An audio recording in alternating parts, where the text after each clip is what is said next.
చూస్తున్నారు.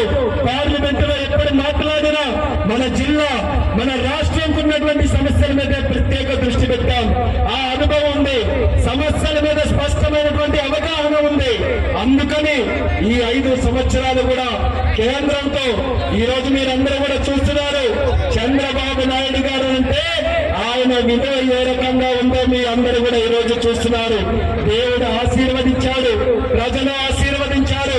అందుకనే ఆయనకి ఎక్కడైతే అవమానం జరిగిందో, ఎక్కడైతే ఆయనకి నష్టం జరిగిందో మళ్ళీ దేవుడు వడ్డీతో సహా తిరిగి ఇచ్చే విధంగా దేశం మొత్తం ఈ రోజు చంద్రన్న చంద్రన్న చంద్రన్న అని చెప్పుకునే స్థాయిలో ఈ రోజు ఆయన కూర్చొని పెట్టాడు.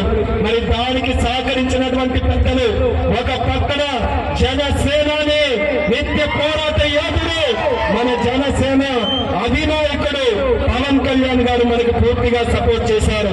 వాళ్ళ నాయకులు కూడా క్షేత్ర స్థాయిలో వాళ్ళు కూడా అదే రకంగా మనతో పాటు కష్టపడి ఈ రోజు అత్యధికమైనటువంటి మెజారిటీతో ఈ రాష్ట్రం కాదు దేశంలో ఎప్పుడైనా ఎన్నికలు జరిగితే ఇటువంటి రిజల్ట్ ఎక్కడా కూడా లేని స్థాయిలో రికార్డు మెజారిటీతో గెలిపించారు అంటే దాంట్లో జనసేనకి ధన్యవాదాలు మరొకసారి నేను తెలియజేసుకుంటున్నాను. మరి అలాగే మన రాష్ట్రంలో ఉన్నటువంటి సమస్యలు, ముఖ్యంగా నాకు ఉన్నటువంటి శాఖ విమానయాన శాఖ ఉంది. చాలా ఎయిర్పోర్ట్లు ఉన్నాయి, డెవలప్ చేయాలి. నా అదృష్టం ఏంటంటే మన పక్క జిల్లాలోనే సోదర జిల్లాలో భోగాపురం ఎయిర్పోర్ట్ నిర్మాణానికి తయారైంది. రికార్డు స్పీడ్ లాగి కట్టించి విమానాలు అక్కడ తెప్పించి ఈ 3 జిల్లాలకి కూడా ప్రధాన అభివృద్ధి కేంద్రంగా ఎయిర్పోర్ట్ తయారు చేస్తానని ప్రజలందరికీ కూడా హామీ ఇస్తున్నాను. ఎయిర్పోర్ట్ డెవలప్ అయితే కేవలం ఫ్లైట్లు ఎక్కి దిగడమే కాదు, దానికి తోడుగా వేల మంది యువతి యువకులకి ఉద్యోగాలు వస్తాయన్నది కూడా ప్రతి ఒక్కరు కూడా దృష్టిలో పెట్టుకోవాలి. ఇన్స్టిట్యూట్లు మనకు వస్తాయి, దానికి సంబంధించినటువంటి కంపెనీలు వస్తాయి, ఎంతో మందికి ఉద్యోగ అవకాశాలు వస్తాయి. అందుకనే భోగాపురం ఎయిర్పోర్టు, విజయవాడలో ఎయిర్పోర్టు, తిరుపతిలో ఎయిర్పోర్టు, అలాగే కడపలో, కర్నూలులో, రాజమండ్రిలో ఎన్నో ప్రాంతాల్లో మన రాష్ట్రంలో ఉన్నటువంటి ఎయిర్పోర్టులు అన్ని రకాలుగా 100కి 100% అభివృద్ధి చేసే బాధ్యత నేను తీసుకుంటానని కూడా ఈ సందర్భంగా తెలియజేసుకుంటున్నాను. దానికి తోడుగా జిల్లాకి చాలా సమస్యలు మనం పరిష్కారం చేశాం. ఈ రోజు కేంద్ర మంత్రిగా ఉన్నాం. ఏవైతే హామీలు ఇచ్చానో రైల్వేస్ పరంగా అందరూ కూడా ధైర్యంగా ఉండండి. ప్రతి సమస్యను కూడా పరిష్కారం చేసే బాధ్యత, రైల్వేస్ ని అన్ని రకాలుగా మన జిల్లాలో అభివృద్ధి చేసే బాధ్యత నేను తీసుకుంటానని కూడా హామీ ఇస్తున్నాను. అలాగే కేంద్రంలో రైతులకి సంబంధించి, మన సాగునీటి ప్రాజెక్టులకి సంబంధించి ఎన్నో పథకాలు ఉన్నాయి. ఆ గతంలో ఉన్నటువంటి ప్రభుత్వం సరైన నిర్ణయాలు తీసుకోలేక, సరైన అవగాహన లేక ₹1 కూడా కేంద్ర నిధులు వినియోగించుకోలేకపోయారు. కానీ ఈ రోజు మళ్ళీ మన అందరి అదృష్టం, మన రాజకీయ బాహుబలి రాష్ట్రానికి అధ్యక్షుడిగా ఉండి 175కి 160 సీట్లు వస్తాయని 2 సంవత్సరాలుగా ఖచ్చితంగా చెప్పినటువంటి ఒకే ఒక్క వ్యక్తి మన అచ్చెన్నాయుడు గారు.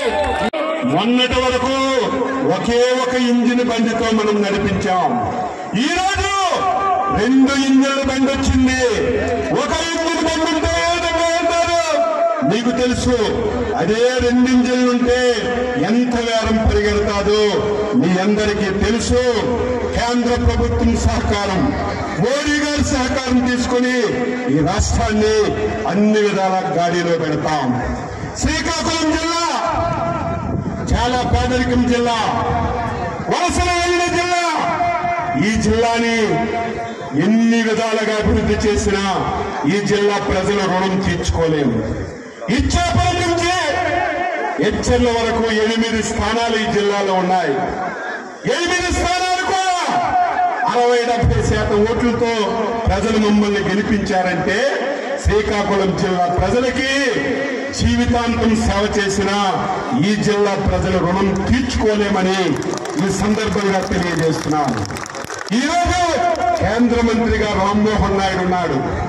రాష్ట్రంలో నేను కేబినెట్ మంత్రిగా ఉన్నాను. నా శాఖ నేను 3 రోజుల నుంచి రివ్యూ చేస్తుంటే శ్రీకాకుళం జిల్లాకి 90% మంది ప్రజలకి ఉపయోగపడినటువంటి శాఖ వ్యవసాయ ఆధారిత జిల్లా. మత్స్యకారులు 194 కిలోమీటర్లు సుదీర్ఘమైనటువంటి తీర ప్రాంతం ఉన్నటువంటి జిల్లా. ఈ రోజు ప్రతి ఒక్కరూ వరి మీద ఆధారపడుతున్నారు.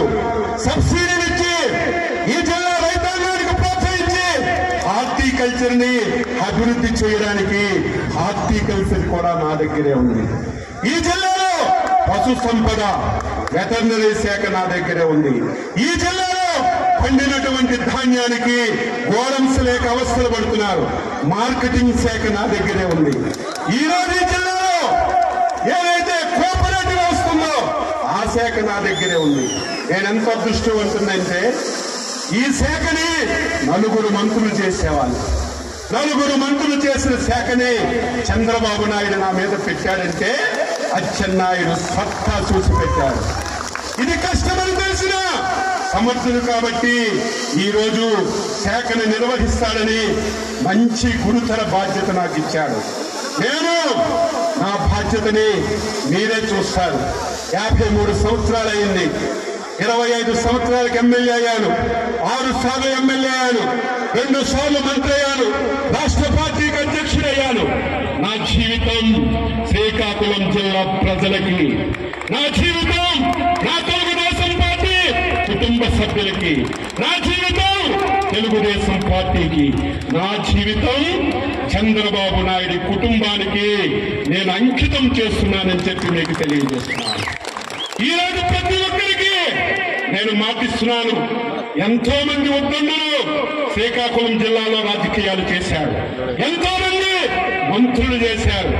ఈ రోజు ప్రతి కార్యకర్తకి మాటిస్తున్నాను. రాజకీయ నాయకుడు అంటే, ఎమ్మెల్యే అంటే, మంత్రి అంటే అచ్చెన్నాయుడులా ఉండాలని ప్రతి ఒక్కరూ చెప్పుకునే విధంగా, ప్రతి ఒక్కరూ చర్చించుకునే విధంగా నా శక్తిని, యుక్తిని ఉపయోగించి నేను సేవ చేస్తానని చెప్పి మీ అందరికీ తెలియజేస్తున్నాను.